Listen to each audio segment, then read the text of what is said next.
ছেলেপক্ষ রাজি হয়েছে এত টাকা দিতে? এত টাকা কোথায় দেখলে তুমি বাবা? বলিস কি, 10 লক্ষ সে তো অনেক টাকা। ওরা তো রাজি হয়েছে।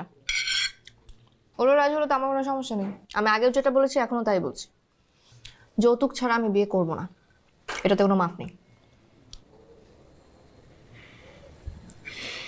এত কষ্ট করে আমি একটা ভালো ছেলেকে জোগাড় করলাম, আর এখন তুই তাকে যা তা শর্ত দিয়ে দিচ্ছিস। কর তুই, তোর যা ইচ্ছে। এখন বিয়েটা হলেই হয়।